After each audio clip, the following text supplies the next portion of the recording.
புதிய பாடல் பாடி பாடி இயேசு ராஜாவை கொண்டாடுவோம்.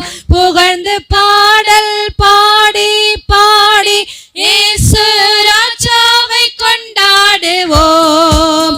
புதிய பாடல் பாடி பாடி இயேசு ராஜாவை கொண்டாடுவோம். புகழ்ந்து பாடல் பாடி கரங்களை தட்டணும். யாருமே கரங்களை தட்டாம இருக்க கூடாது. நல்லா